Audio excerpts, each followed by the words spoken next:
What if a single mother, tired of being pushed around by a wealthy HOA tyrant, decided to stop playing by the rules?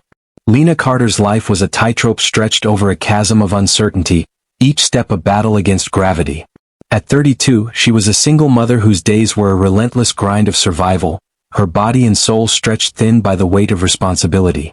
By 5 a.m., she was at Willow Creek General Hospital, her nurse's aide uniform frayed at the cuffs, her hands steady as she checked vitals, adjusted IVs, and offered quiet comfort to patients who reminded her of her own fragility, elderly men with trembling hands, mothers fighting for their next breath.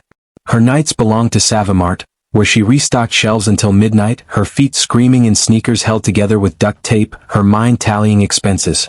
$1,200 for rent, $200 for groceries, $75 for Jason's science camp, $50 for the electric bill that was always a week late, $30 for the school supplies Jason needed but she couldn't afford. Every dollar was a brick in the foundation of a better future for her 10-year-old son, Jason, whose dark eyes sparkled with questions about black holes, supernovas, and the mysteries of the universe. Their new home in Willow Creek, a gated suburban enclave in Southern California, was supposed to be their sanctuary. The house was modest, a single story with chipped blue paint, a driveway with hairline cracks, and a front yard so small it barely held a flower bed, but it was theirs. Lena had saved for 6 years, skipping meals, patching Jason's clothes, and foregoing her own dreams to afford the down payment. It was her defiance against a world that had tried to break her. An ex-husband, Derek, who vanished when Jason was 2, leaving her with nothing but a stack of unpaid bills and a broken heart. Bosses who saw her as a cog in their machine, demanding overtime without notice. A society that seemed to punish her for being a single mother, for daring to want more than survival. This house was her promise to Jason. A place where he could dream without the echo of slamming doors in cramped apartments or the fear of eviction notices taped to their door. But Willow Creek was a mirage. Behind its manicured lawns, wrought iron gates, and blooming jacaranda trees lay a different kind of prison. The Willow Creek Homeowners Association, ruled by Margaret Blackwell, a woman who wielded her wealth like a whip. Margaret, 48, was the neighborhood's self-anointed queen. Her blonde hair was always salon perfect, her athleisure outfits cost more than Lena's monthly rent, and her mansion at the end of the cul-de-sac was a 3-story shrine to excess. 6 bedrooms, a home theater, a pool that glowed like liquid sapphire, and a 4-car garage that housed her 2 Lexuses and a vintage Porsche she never drove. As HOA president, she enforced rules with a zeal that bordered on cruelty, issuing fines for infractions as minor as a slightly faded mailbox, a single weed in a lawn, or a basketball hoop left out overnight. Her notices arrived in crisp white envelopes, each one a decree from on high, signed with her looping signature and a faint whiff of Chanel No. 5 that clung to the paper like a taunt. Lena had felt Margaret's scrutiny from the day she moved in 6 months ago. A week after signing the papers, a letter arrived citing non-compliant yard decorations. A ceramic frog Jason had placed near the mailbox, a keepsake from his late grandmother, Elena, who died of cancer when he was 5. Lena removed it, her throat tight as she knelt beside Jason in their tiny yard, explaining why his treasure had to go. "It's just a rule, sweetheart," she'd said, hating the defeat in her voice, hating the way Jason's face fell, his small hands clutching the frog as he carried it inside. Then came notices about her car's oil stain, a dandelion daring to bloom in her lawn, the way her trash cans weren't perfectly aligned on pickup day. Each letter was a needle, pricking at Lena's pride, reminding her that in Margaret's eyes she was an interloper in this polished, upper-class world. A single mother with a beat-up Honda and a house that didn't fit the neighborhood's pristine aesthetic. Jason saw it too. He was a quiet boy, small for his age, with a habit of sketching constellations in a worn notebook his grandmother had given him, its pages yellowed but sacred. He spent evenings building model rockets, dreaming of NASA while his mother fought to keep their world afloat. One night, as they ate leftover spaghetti at their wobbly kitchen table, their 4th night in a row on the same meal, stretched thin with extra water in the sauce, he looked up, his voice barely above a whisper. "Why does she hate us, Mom?" The lady with the big house. Lena's heart ached. She set down her fork, forcing a smile that felt like a lie. "She doesn't hate us, Jason. She just likes things her way." But the words burned. Margaret's complaints weren't about aesthetics. They were about control, about reminding Lena she didn't belong, about asserting dominance over a woman who dared to exist in her perfect world. Lena thought of her own mother, who'd raised her alone after her father's death in a construction accident when Lena was 12. Her mother, Rosa, had been a seamstress, her hands calloused from needles, her voice soft but firm. You don't let people dim your light, Lena. You shine no matter what.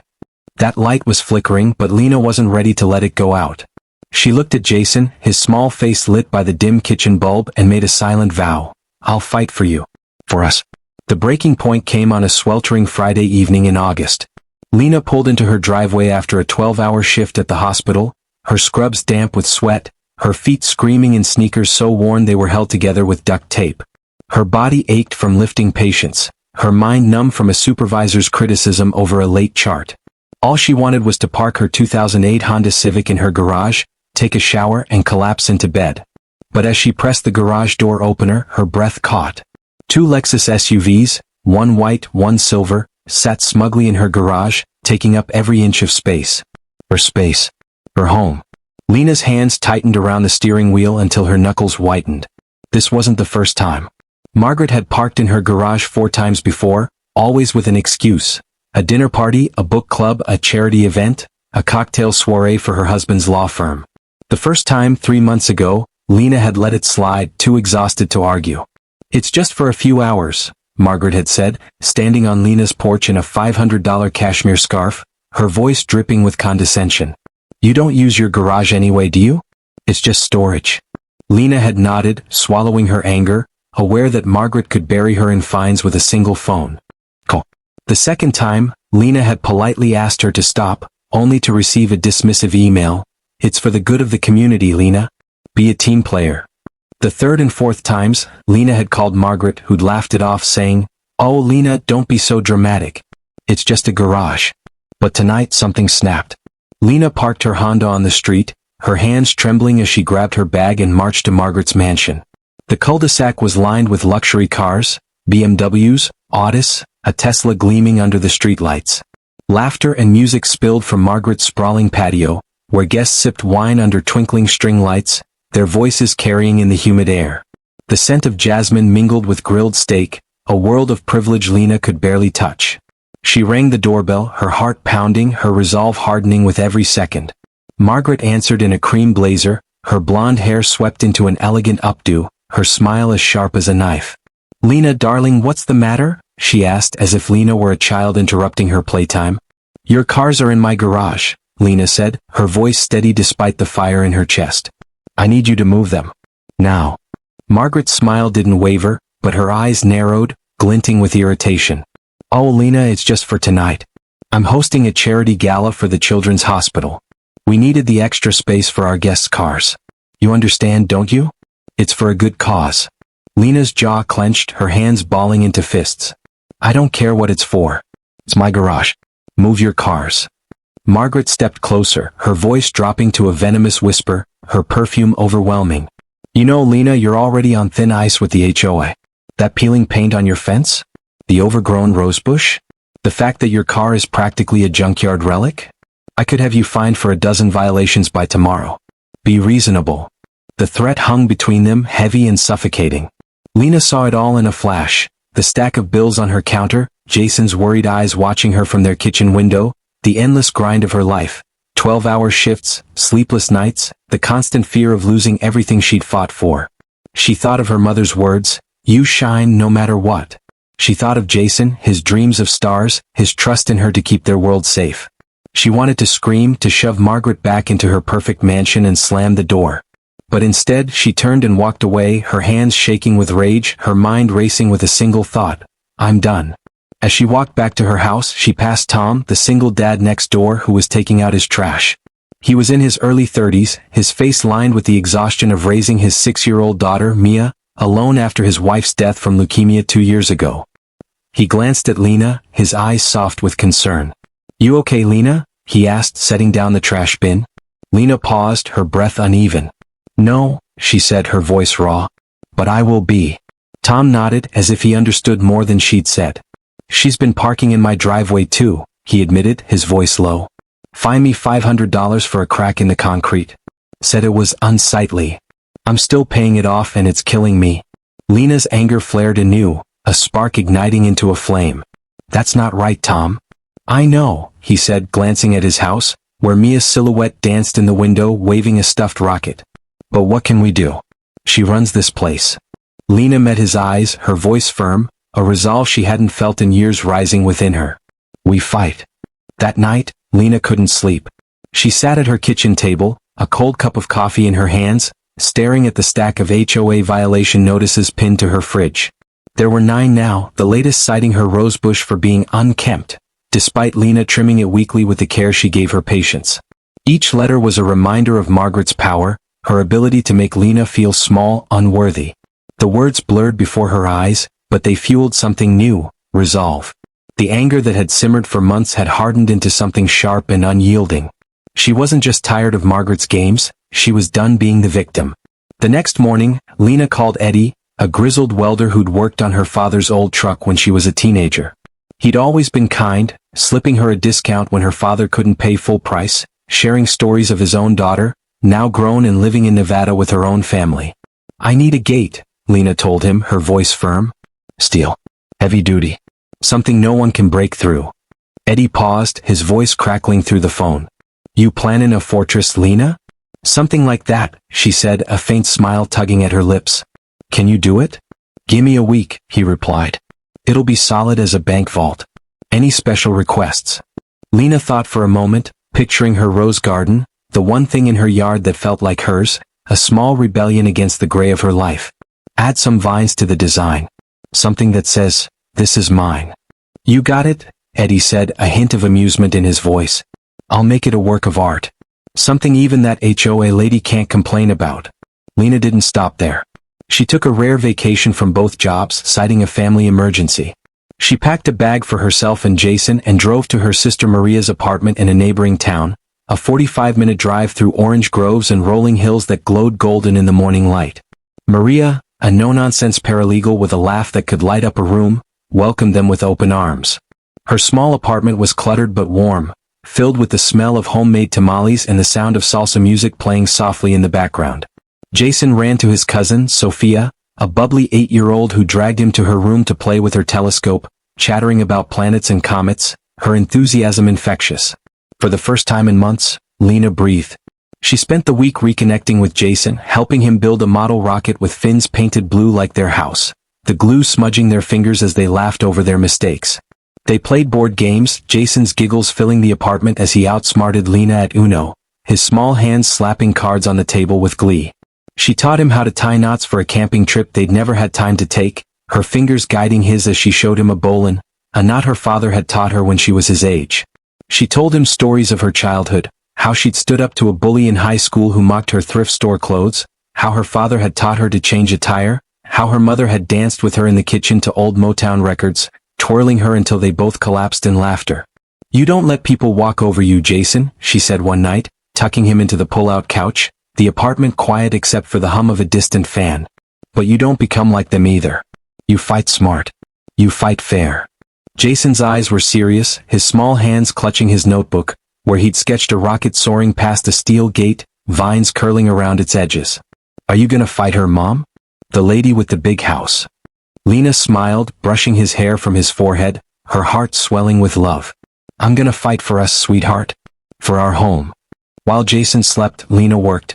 She pored over the HOA's bylaws, downloaded public records from the county website, and scoured online forums where neighbors vented about Margaret's reign. She found cracks in the HOA's armor, questionable budget allocations to Margaret's brother's landscaping company, which charged $50,000 for work that was never completed, fines that targeted lower-income residents while sparing Margaret's friends, whispers of favoritism among board members including a realtor who pushed sales to Margaret's allies and a treasurer who'd approved questionable expenses. Lena printed emails, highlighted discrepancies, and built a case as meticulously as she'd once studied for her nursing exams. She found a legal loophole. The HOA bylaws allowed residents to secure their property as long as it didn't alter the structural integrity of the home. Her gate was within her rights. But more than anything, Lena reflected. She thought about the years she'd spent bending under the weight of others' expectations, her ex-husband's neglect, leaving her with a toddler and a mountain of debt, her boss's demands treating her like a machine instead of a person, Margaret's petty tyranny designed to make her feel small. She'd always been the one to compromise to keep the peace, to make herself smaller so others could feel bigger. She remembered her father's words, spoken years ago as he fixed a broken fence, his hands steady despite the cancer that would take him months later. Sometimes, Lena, you gotta build something so strong no one can tear it down. That's what she would do, not just for her garage but for her life, for Jason's future, for the part of her that had been dimmed but never extinguished. She also reached out to a local journalist, Carla Reyes, who wrote for the Willow Creek Gazette.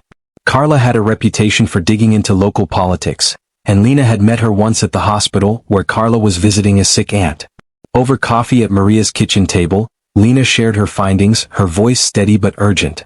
"This isn't just about me," she said, sliding her folder across the table. "It's about everyone she's hurt. Tom, Mrs. Nguyen, the Garcias, so many others." Carla's eyes gleamed with interest as she flipped through the documents. "This could be big, Lena. But it's risky. Margaret's got connections. Lawyers, council members, even the mayor's office. You sure you're ready for this?" Lena thought of Jason, of the ceramic frog, of the Lexuses in her garage. She thought of her mother's laughter, her father's steady hands. "I'm ready," she said, her voice unwavering. When Lena and Jason returned to Willow Creek, the steel gate was in place. It was a masterpiece, 6 feet tall, reinforced with crossbars, welded to the garage frame with a lock that could withstand a battering ram. Eddie had outdone himself, etching a subtle pattern of vines along the edges, a nod to Lena's love for her small rose garden, which she tended with the same care she gave her patients. The roses, crimson and defiant, bloomed against the odds just like Lena. The gate gleamed under the streetlights, a silent declaration of her new resolve, a line in the sand that said, "No more." Margaret noticed it immediately. She stormed across the street the next morning, her heels clicking like gunfire on the pavement. Her face was a mask of indignation, her designer sunglasses perched on her head, her arms crossed over a tailored blazer. A small crowd of neighbors, curious or loyal to Margaret, watched from their porches, their whispers carrying in the morning air. "What is this?" Margaret demanded, gesturing at the gate as if it were a personal insult. Lena stood in her doorway, arms crossed, her nurse's scrubs replaced with a simple t-shirt and jeans. She felt different, taller, stronger, as if the gate had welded shut the part of her that had once cowered. "It's my garage," she said calmly, her voice steady as steel. "And it's staying mine." Margaret's face reddened, her voice rising to a pitch that carried across the cul-de-sac. "You can't just, this is an eyesore. It violates every standard of this community. The HOA will have this removed by the end of the week, and you'll be fined for every day it stands." Lena stepped forward, her voice low and deliberate, each word a hammer striking a nail. "Go ahead and try, Margaret. But you might want to check the bylaws first. Section 4, Article 12. Residents can secure their property as long as it doesn't alter the home's structural integrity. My gate's legal. Your car's in my garage? That's trespassing, 4 times in 3 months, with photos, timestamps, and witnesses to prove it." Margaret sputtered, unaccustomed to defiance. Her eyes darted to the neighbors watching, her composure cracking. "You'll regret this," she hissed, her voice venomous. "You have no idea who you're dealing with." She turned on her heel and marched back to her mansion, already dialing her phone, her voice echoing with threats. Lena watched her go, her heart pounding but her resolve unshaken. She'd drawn a line and there was no going back. The neighborhood buzzed with whispers over the next few days. Some neighbors avoided Lena's gaze, loyal to Margaret's influence or fearful of her wrath. Others offered quiet support. Tom stopped by with Mia, who carried a daisy she'd picked from their yard, her small face bright with a shy smile. Tom was in his early 30s, his face lined with the exhaustion of raising Mia alone after his wife's death. He'd been fined by the HOA for a cracked driveway, a $500 penalty he was still paying off, cutting into his budget for Mia's dance classes. "You're braver than me," he told Lena, leaning against her porch railing as Mia chased a butterfly. "I just paid the fine and kept my head down. Didn't want trouble." "You shouldn't have to," Lena said, her voice firm. "None of you should." Mrs. Nguyen, a retired teacher who lived across the street, brought over a tin of homemade almond cookies, her hands trembling slightly from arthritis. She was in her late 60s, her hair streaked with silver, her eyes sharp with wisdom. "I saw what you did," she said, nodding toward the gate. "It's about time someone stood up to her. She made me rehome my cat last year because of some nonsense pet restriction. His name was Muffin. I cried for weeks." Lena's chest tightened, her anger flaring anew. "I'm sorry, Mrs. Nguyen. That's not right." "It's not," Mrs. Nguyen said, her voice steady. "But you're doing something about it. That matters." Mr. Patel, a quiet accountant who lived 3 houses down, stopped by to mow Lena's lawn when she was at work, leaving a note that said, "Keep fighting." Ms. Lopez, a single mother who lived at the end of the street, slipped a thank you card under Lena's door, her handwriting shaky but sincere. "You're giving us courage." Even Jason noticed the shift. He overheard neighbors talking at the community pool, their voices low but hopeful. "Mom, are they on our side now?" he asked one evening, his eyes wide as he sat at the kitchen table, gluing fins to his model rocket, the glue smudging his fingers. "Some of them," Lena said, ruffling his hair. "But we're not doing this for sides, Jason. We're doing it because it's right." Lena also heard from Carla, the journalist, who'd begun digging into the HOA's finances. "You were right," Carla said over the phone, her voice excited. "There's more here. Shady deals, unreported income, even ties to a local developer who's been buying up foreclosed properties. I'm working on a story, but it'll take time. Keep pushing, Lena." Lena nodded, though Carla couldn't see her. "I will." The HOA meeting was held on a Tuesday evening in the community center, a sterile room with fluorescent lights and folding chairs arranged in neat rows. The air smelled of coffee and tension, the walls lined with posters of Willow Creek's community standards, their pastel colors mocking the room's charged atmosphere. Margaret stood at the front, her smile as polished as her marble floors, but her eyes were cold, her hands gripping the podium like a lifeline. The room was packed with neighbors, more than usual, drawn by whispers of Lena's defiance that had spread like wildfire through the neighborhood.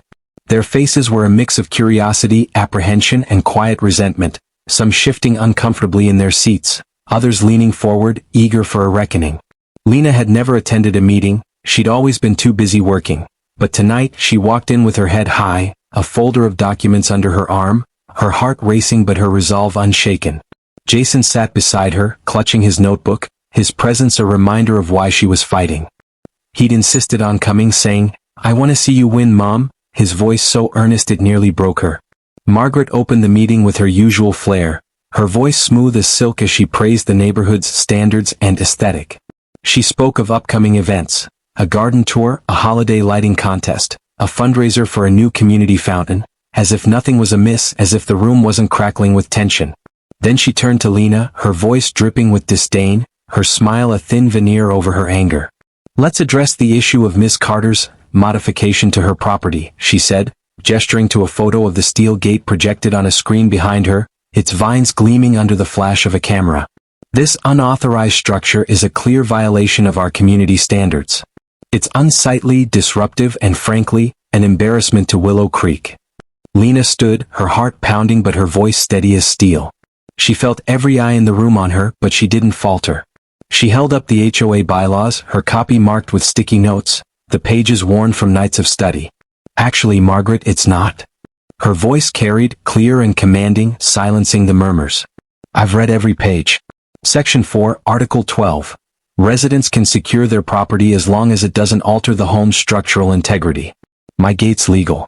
I checked with a lawyer to confirm." She paused, letting the words sink in, then opened her folder, pulling out printed emails and financial records. "But since we're talking about violations, let's discuss some real ones. Like how you've been funneling maintenance funds to your brother's landscaping company, $50,000 last year for work that was never completed.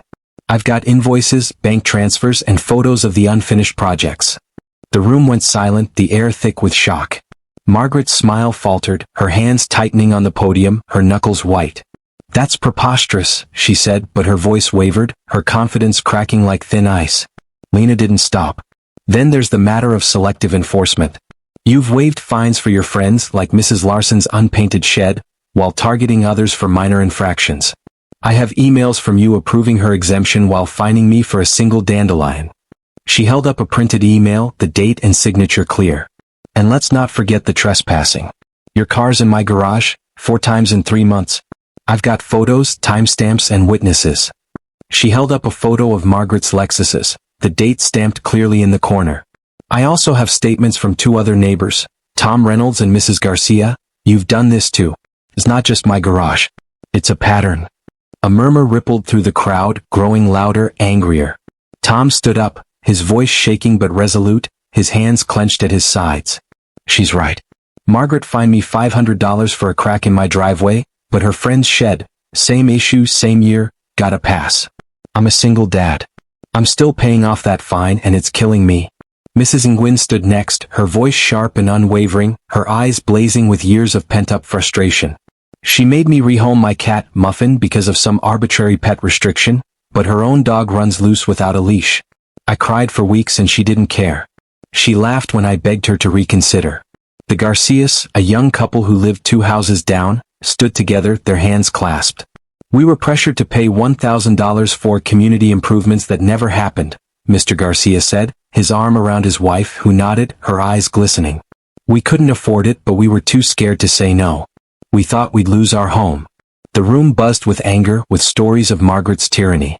Neighbors who had stayed silent for years found their voices, their grievances pouring out like a dam breaking. Mr. Callahan, a retired firefighter with a voice like gravel, spoke of being fined for a flagpole that was half an inch too tall, a penalty that ate into his fixed income. Ms. Lopez, a single mother who worked as a cashier, shared how she'd been threatened with foreclosure over unpaid fines she couldn't afford, her voice breaking as she spoke.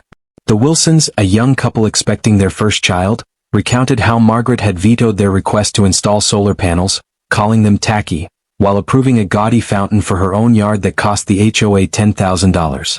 Margaret's face was a mask of fury, but she had no defense. Lena's research was airtight, her evidence undeniable. She tried to regain control, banging her gavel, her voice shrill. This is out of order. These are baseless accusations. I've dedicated years to this community. But Lena wasn't done. She stepped forward, her voice rising, clear and commanding, filling the room like a beacon. This HOA isn't about community. It's about control. It's about a few people using their power to bully the rest of us. I'm done letting that happen. And I know I'm not the only one. She turned to the crowd, her eyes meeting theirs, seeing the spark of hope in their faces. Who else is tired of this? Who else wants a neighborhood where we don't live in fear of a fine for every blade of grass out of place? Who else wants a home that feels like ours? The room erupted in applause, some hesitant, others fervent, the sound swelling like a wave. Jason squeezed Lena's hand, his eyes shining with pride, his small face glowing with awe. A neighbor in the back, Mr. Patel, the quiet accountant, stood up, his voice steady despite the tremor in his hands. I move that we hold a special election to replace the current HOA board, he said. All in favor? Hands shot up across the room. Tom's, Mrs. Nguyen's, the Garcias, Mr. Callahan's, Ms. Lopez's, the Wilsons, and dozens more, a sea of defiance. The motion passed in a landslide, the room vibrating with cheers. Margaret's gavel fell silent, her face pale, her reign crumbling before her eyes. As the meeting ended, neighbors crowded around Lena, their voices a mix of gratitude and excitement. Mrs. Nguyen hugged her, whispering, "You've given us hope." Tom shook her hand, his eyes misty, his voice rough. "I didn't think anyone could do this." Ms. Lopez slipped her a note, her handwriting shaky but sincere, "Thank you for fighting for us."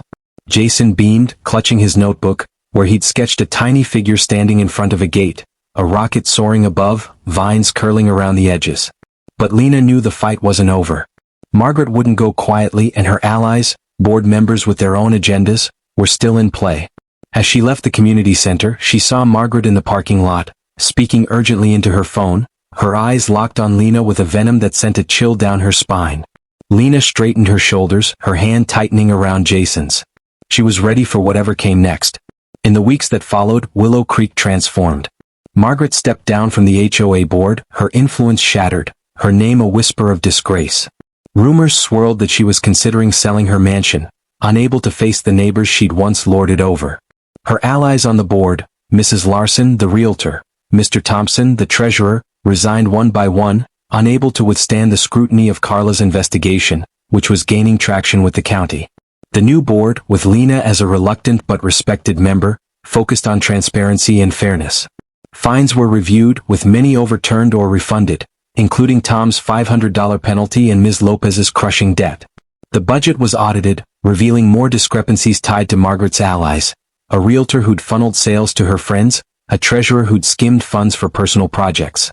The landscaping contract with Margaret's brother was terminated, and a local, affordable company was hired instead, owned by a young couple who lived in Willow Creek and knew every neighbor by name, their truck parked proudly in their driveway.